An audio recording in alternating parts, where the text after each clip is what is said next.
Hi, TECHknitter here with center pulled balls of yarn wound by hand. And as you can see, I have several different sizes of balls here, and we'll start with the very smallest one. Some features of this ball are that it's a great way to keep track of little scraps. The tail does not pull out, but the center pull very easily pulls out. So I'll show you how to make one of these in a minute. But you can see that the whole thing comes out all the way. There's the yarn.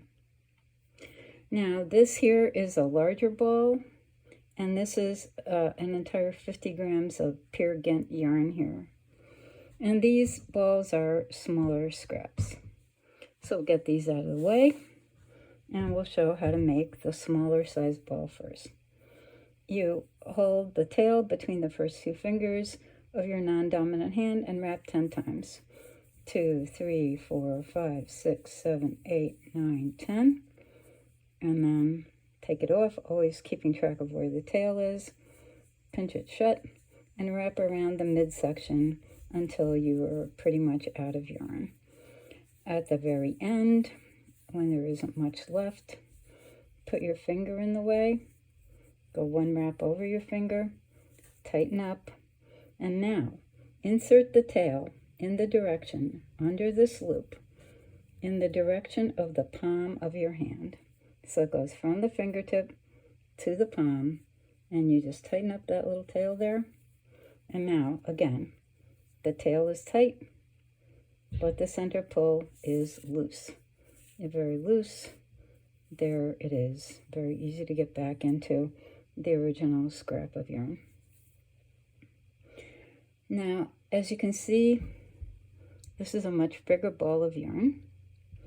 And as you see, these bigger balls have a different pattern on them. They are much more consistent.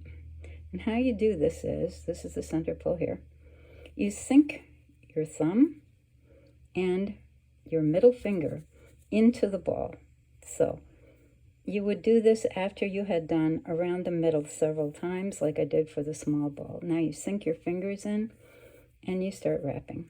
Wrap over your thumb.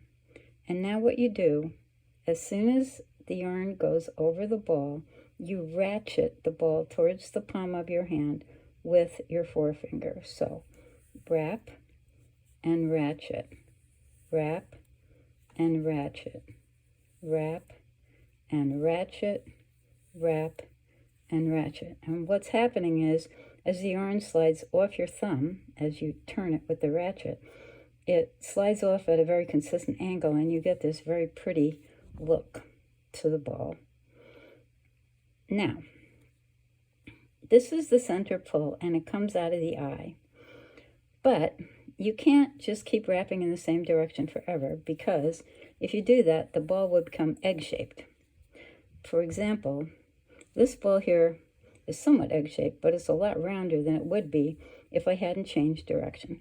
Now notice that the eye still sports the tail. The center pull here is still coming out of the eye.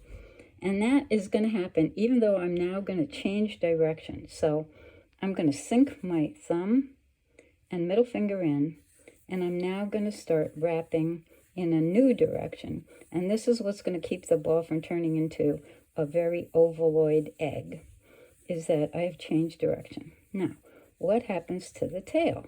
Well, as I showed you on the red one, even when you wrap over the tail, the yarn, the center pull will start coming out of the new eye.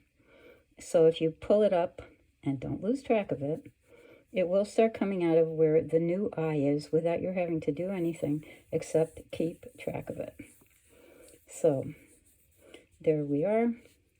That's the ball. You see it's starting to come out of the new eye. And the last thing I'll leave you with is that you may have noticed some different colored scraps on here. I do this, I tie a contrast color yarn on to the tail so that I don't lose the tail in storage over the years. I still will always know where the tail is, and the center pull is the one that's sticking out here. So thank you very much for watching, and we'll see you back at the blog.